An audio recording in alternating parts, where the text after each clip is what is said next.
আসসালামু আলাইকুম। পিয়ার পদ্ধতি নির্বাচন হলে সকাল বিকালে এমপি বেচাকেনা হবে, এমনটা মন্তব্য করেছেন আশিক খান। আপনার গণ অধিকার পরিষদও কিন্তু এই পিয়ার পদ্ধতি নির্বাচন চেয়েছিল।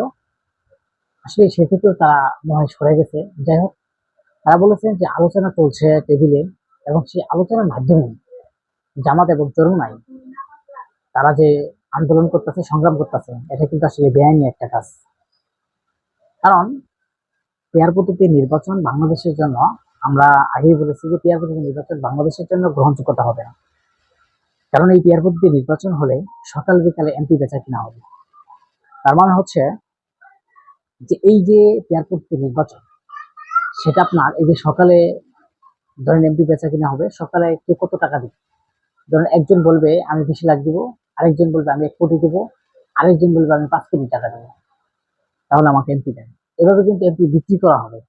তার মানে কালোবাজারে আরো হবে। এবং স্বতন্ত্র প্রার্থীরা কোন পদ্ধতিতে নির্বাচন করবে সেটাও কিন্তু এখনো উঠে আসে নাই। দর্শক, আমি যে বিষয়গুলো নিয়ে আলোচনার জন্য এখানে এসেছি, তো মূলত মূল কারণটা হচ্ছে যে পেয়ার পদ্ধতি নির্বাচন বাংলাদেশের জন্য কিন্তু আসলে গ্রহণযোগ্যতা হবে না, এবং বাংলাদেশের জন্য তেমন একটা গুরুত্বপূর্ণ হবে না।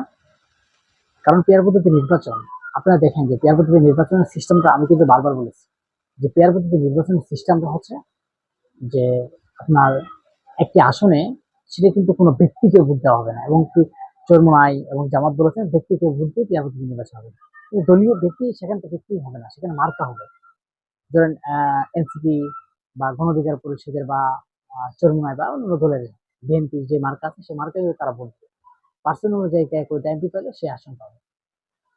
কিন্তু এটা কিন্তু আসলে নির্বাচনে বাংলাদেশের জন্য গ্রহণযোগ্যতা না। তারা বলেছেন যে নির্বাচন বয়কট করবে, নির্বাচনে হুঁশিয়ারি দিচ্ছে, নির্বাচনে আসবে না যদি পেয়ার পদ্ধতি হয়। তাহলে তিনি বলেছেন যে জুলাই যে ঐক্য আছে, ঐক্য কমিশনার যে আছে, সেখানে তারা কেন বললো না? ঐক্য কমিশনার বলতো যে যদি পেয়ার পদ্ধতি নির্বাচন না দেন তাহলে আমরা নির্বাচন করব না। এমনটাই কিন্তু বলেছেন এই গণ অধিকার পরিষদের সাধারণ সম্পাদক আশিক খান। আশিক খানের যে কথা, সে সাথে আমরা বিশ্লেষণ করি, সেই বিশ্লেষণটা হচ্ছে যে আসলে পেয়ার পদ্ধতি নির্বাচন বাংলাদেশের জন্য কিন্তু গ্রহণযোগ্যতা হবে না, আর কালোবাজারের সম্ভাবনা বেশি হবে। কারণ যে ইসলামপন্থী দুইটা দল আছে, বা ইসলামপন্থী কয়েকটা দল, তারা পেয়ার পদ্ধতি নির্বাচন চাচ্ছে। এই ইসলামপন্থী পেয়ার পদ্ধতি নির্বাচন চাওয়ার মূল কারণ হচ্ছে তাদের ক্ষমতায় যাওয়ার লোভ।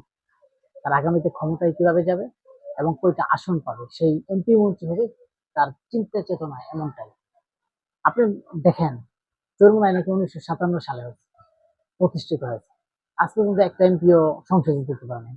তারা আবার বড় বড় গলায় কথা বলে যে বিএনপিকে মানুষ ভোট দিবে না, হ্যান করবে না, ত্যান করবে না। বিএনপিকে ভোট দিবে না ভালো কথা, আপনাকে ভোট দিবে। আপনার প্রতিটা জরিপে চলে আসছে, যেখানে বাংলাদেশের প্রতিটা জরিপ, সেখানে চলে আসছে আপনার 2 থেকে 1%, 2% ভোট পাইছেন। তার মানে বাংলাদেশে একটা এমপি যোগ্যতাও নাই আপনাদের। অথচ বিএনপি না হলে 200 আসন পাবে। আর বিএনপির সাথে আপনি তুলনা কিভাবে যাবেন? আপনি দল হিসেবে আপনার চাওয়া দেওয়া বা চাওয়া পাওয়া আপনি বলতে পারেন যে আপনার যে একটা চাওয়া বা আপনার কিছু চাওয়া চলে আছে যে আমি এটা করব ওইটা করব, এই যে আপনাদের কিছু দায়িত্ব, বা একটা রাজনৈতিক দল নিয়ে সমালোচনা করা, তাদেরকে ভুল দেওয়া, এটা আপনারা ধরতে পারবেন। এটা কিন্তু একটা, যে কোনো রাজনীতিকের যারা রাজনীতি আছেন, রাজনীতি করেন, তাদের কিন্তু একটা এই কথাটা আছে। কিন্তু এই যে একটা রাজনৈতিক দলকে নিয়ে যদি ঝামেলা করার সৃষ্টি হচ্ছে, আপনারা দেখতে পারেন যে এই যে আহ, রাশেদ খান, রাশেদ খান যে বলেছেন, তার কথাই কিন্তু যুক্তি আছে।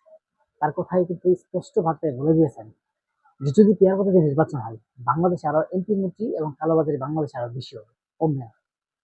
কারণ এই বাংলাদেশে পেয়ার পদ্ধতি নির্বাচন চলবে না।